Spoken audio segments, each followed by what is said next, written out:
Alors comment la Cité de la bande dessinée a vécu le moment du Covid?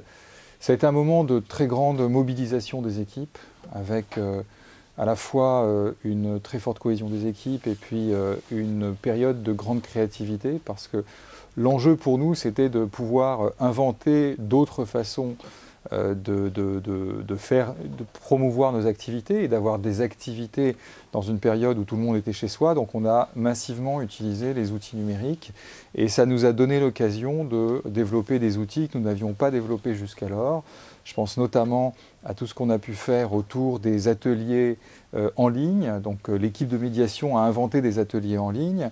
On a lancé une opération qui a connu un très grand succès et qui s'est développée dans l'espace physique qui s'appelle Toute la France dessine. Donc le principe, c'était de mobiliser des auteurs pour qu'ils créent le début d'un strip, les 2 premières cases d'un strip, et d'inviter les Français à terminer les 2 cases vides de ce strip. Donc on a commencé cette opération en ligne et on en a fait, je crois, 17 éditions avec des auteurs comme Catherine Meurice, comme Emmanuel Guibert, comme François Oisleger, comme Georgia Maras. Enfin, on a eu vraiment beaucoup, Camille Jourdi, enfin beaucoup d'auteurs. On a fait aussi des interviews d'auteurs confinés parce que ça nous intéressait de savoir comment les auteurs vivaient cette période du confinement, parce qu'on sait que ça a été difficile pour beaucoup d'entre eux, parce que les activités se sont arrêtées et qu'on voulait absolument garder le lien avec ces auteurs et leur permettre de s'exprimer pendant cette période du confinement. On a également fait avec la librairie des sélections spécifiques et puis des séquences humoristiques, là aussi toujours sur le web. Et on a également fait un travail autour de notre bibliothèque numérique, parce qu'on a plusieurs milliers d'œuvres numérisées, avec des sélections thématiques de cette bibliothèque numérique qui nous a permis de donner à voir, la richesse de notre collection, qui, je rappelle, est la première collection européenne, la 2e du monde. Donc c'était aussi pour nous une opportunité de valoriser ces fonds numérisés qui existent et qui sont peut-être pas suffisamment valorisés. Donc ça nous a aussi donné des idées pour la suite. Et du coup, cette période de confinement a eu des prolongements, y compris dans l'espace physique, avec des opérations nouvelles. Donc nous en tirons plutôt un bilan positif, bon, malgré les difficultés de cette période et puis le caractère dramatique de cette période. On a essayé d'inventer et de trouver de nouvelles voies de toucher le public. Garder le lien avec le public était un de nos enjeux majeurs de cette période. Alors, que peut-on retenir des décisions gouvernementales à la suite du rapport que j'ai remis en janvier 2019 à Franck Riester, qui était ministre de la Culture? Première décision, c'est évidemment l'année de la BD. Et puis, Franck Riester a annoncé toute une série de mesures sur la politique nationale en faveur de la bande dessinée, notamment sur la question du patrimoine, notamment sur la question d'un projet de 2e scène, d'une antenne de la Cité de la bande dessinée à Paris, sur une commande publique artistique faite à des auteurs de bande dessinée, sur une plus forte intégration de la politique de la bande dessinée dans la politique des arts visuels. Donc ces sujets sont travaillés par l'administration centrale du ministère de la Culture. Et puis je pense que la nouvelle ministre Roselyne Bachelot s'exprimera prochainement sur le sujet, sur la question.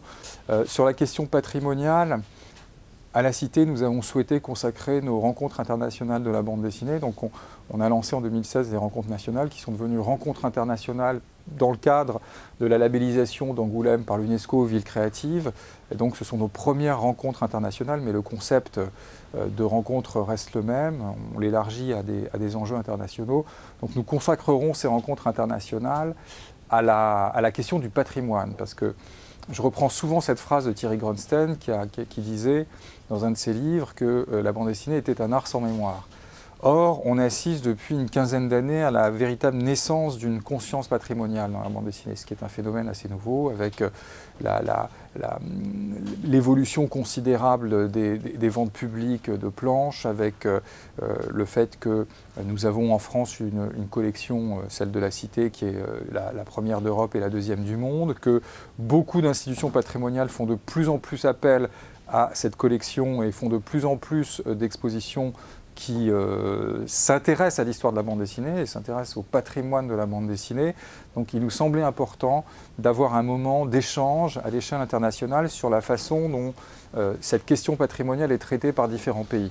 Donc ça nous aidera, je pense, à enrichir une politique nationale qui doit être conduite sur ce sujet, et ça nous aidera aussi à accompagner des pays pour lesquels cette question se pose de manière encore émergente. Donc on est, nous, à la Cité, très attentifs à ce sujet, et puis on a une responsabilité particulière sur cette question de la politique patrimoniale en faveur de la bande dessinée, puisque compte tenu de l'envergure de nos collections et de leur importance au plan européen et mondial, nous souhaitons apporter le maximum d'éclairage et apporter le maximum de savoir-faire dans ce domaine. Alors, ce qui est intéressant, c'est que là encore, le confinement a enrichi, aussi paradoxalement que ça puisse paraître, a enrichi les projets, puisque avant le confinement, on était à peu près à 1 millier de projets. Maintenant, on est à presque 1700 projets, avec 1 millier de structures qui sont investies, 80 musées qui sont investis, des musées parisiens, des musées en région, des centaines de médiathèques, des dizaines de collectivités territoriales. Donc finalement, cette période de confinement, elle a encore été une opportunité pour des acteurs de s'emparer de l'année de la bande dessinée. Et puis Franck Riester a eu la bonne idée de prolonger l'année de la bande dessinée jusqu'à la fin du mois de juin 2021. Donc ça a aussi donné l'occasion à des acteurs qui ne s'étaient pas mobilisés sur la période initiale, qui était jusqu'à décembre 2020, de développer des projets.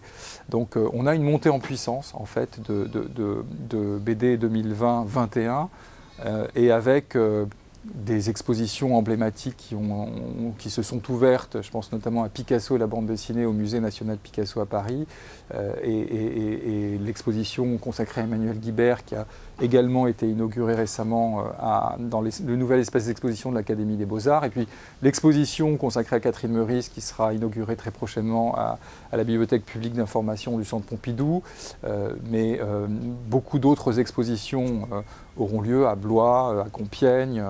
Et puis ce que je veux aussi préciser, c'est qu'il y a 56 opérations internationales donc qui auront lieu dans des pays différents. Les pays des Balkans sont beaucoup mobilisés, mais également les pays du Maghreb avec beaucoup d'opérations.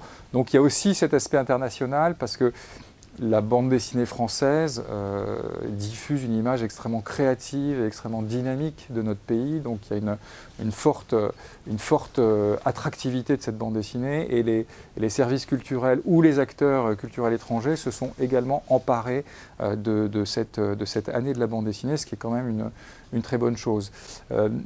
À la Cité de la bande dessinée, nous allons aussi mettre en œuvre la résidence qu'on a avec la Villa Médicis. Et puis nous aurons plusieurs opérations là aussi de rencontres que nous allons faire. Et je voulais juste rajouter sur ces rencontres d'auteurs, il y a aussi beaucoup d'opérations d'éducation artistique et culturelle.